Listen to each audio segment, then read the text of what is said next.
النهاردة جايبه لكم فكرتين، والفكرتين دول هنقيس عليهم أفكار كتير جدا موجودة عندنا وحاجات كتير ممكن نعيد تدويرها ونعمل منها أفكار كتيرة جدا. السلام عليكم ورحمة الله وبركاته. ازيكم عاملين ايه؟ يا رب تكونوا بخير.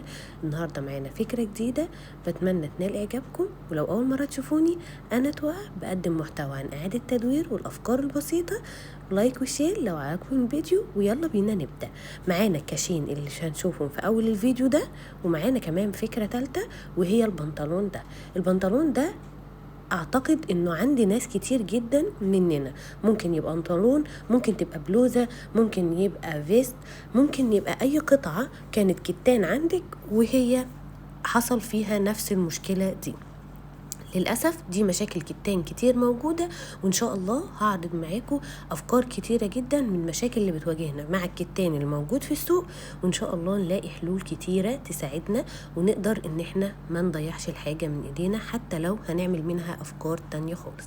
معانا البنطلون ده زي ما انتوا شايفين هنا، الجزء ده الشمس أو الحرارة أهلكته، فاحنا هنا زي ما احنا متفقين دايما في اعادة التدوير ان احنا بنشوف القطعة اللي قدامنا هتطلع لنا قماش قد ايه، او هنقدر نستفاد منها بايه، وايه افضل حاجة ممكن ناخدها، وعلى هواء الحاجة اللي هتطلع بنطلع الجزء اللي هنستفاد منه او اعادة التدوير الحقيقية اللي احنا هنعملها. هنا الجزء ده زي ما انتوا شايفين طلعنا منه البنطلون الموجود عندنا ده، وطبعا خدنا في الاعتبار الجزء المهري ده، مش الجزء اللي احنا شلناه بس، لا ده في كمان جزء اللي انا لسه موريه لكم في الكاميرا ده، الجزء اللي انا حاولت اشيله على قدر الامكان من الجزء بتاع الوسط. وابتدينا ان احنا نقص البنطلون قص بنطلون عادي خالص. ده طبعا كان بنطلون حد كبير وعملناه بنطلون لبنوته، وينفع اولادي كمان لو غيرنا الفيونكه اللي هنحطها في الاخر، وبكده يكون معانا بنطلون وبكل سهوله. بس هنشغله على المكنه ونشوف النتيجه مع بعض.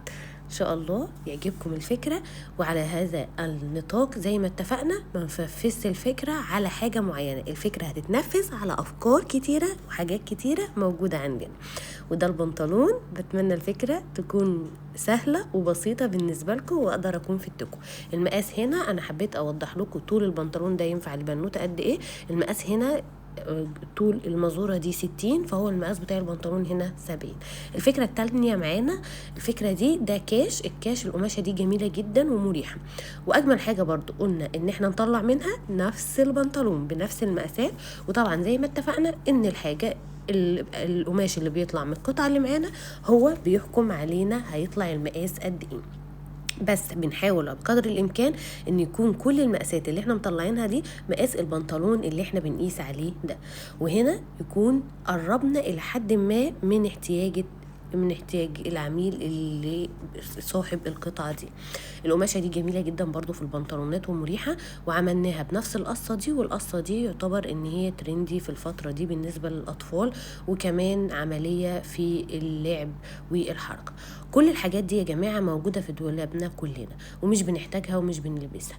فعلا إعادة التدوير هتأهل حاجات كتير وهتوفر علينا حاجات كتيرة جدا. يعني البناطيل دي لو مش مناسبة لنا للخروج فهي مناسبة لنا على الأقل للقعدة في البيت، توفر معانا مصاريف أولاد بالنسبة للبس البيتي كتيرة جدا، وده اللي احنا بنعاني منه دلوقتي في الفترة الحالية.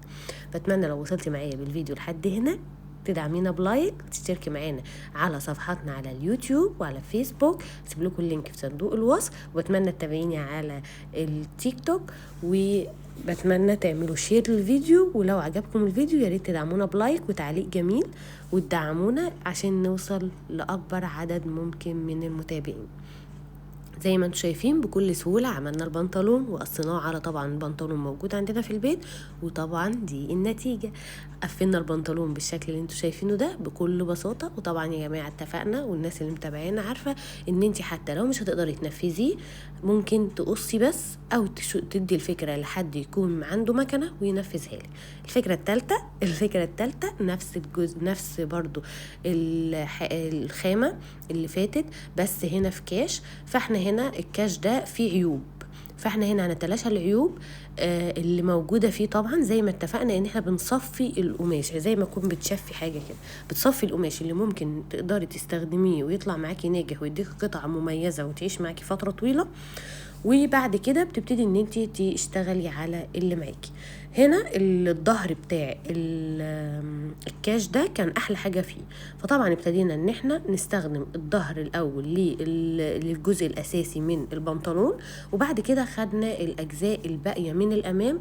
الجزء التايجر ده ما كانش يصلح خالص ان احنا نستخدمه لانه كان ماطط زيادة عن اللزوم، فاللي كان ماسك نفسه شوية ولسه ممكن يطلع منه حاجة هو الجزء البني اللي معانا ده. ابتدينا ان احنا نقص منه برضو نفس الفكرة، فكرة بنطلون، وطبعا كملنا مقاس الرجل بجزء من الامامي.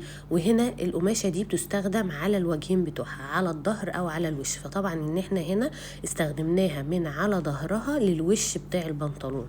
وفي نفس الفكرة برضو بالنسبة الجزء بتاع الامامي اللي احنا خدناه كله استخدمناه من الظهر. الوش ده والفيونكات والحاجات اللي موجودة دي ما استخدمناهاش في البنطلون. ودي كانت الفكرة الثالثة. وطبعا نفذنا الفكرة بنفس الفكرة، بس الجزء بتاع الكمالة ده عملناه بكسرة بسيطة كده من جنب البنطلون من هنا وهنا، بحيث ان تديكي شكل وفي نفس الوقت يديكي الحاجة اللي انتي عايزاها. ودي كانت النتيجة النهائية للبنطلون. بتمنى الافكار تكون سهلة وبسيطة، وبتمنى ان انتي تنفذيها على حاجات تانية موجودة عندك، مش شرط نفس الحاجة دي بالظبط، لا، فكري في حاجات عندك موجودة بالفعل هتلاقي نفس النتيجة دي بالظبط. بتمنى تكون الفكرة عجبتكم، بتمنى تستفادوا منها وتشاركوها مع أصحابكم. مع السلامة.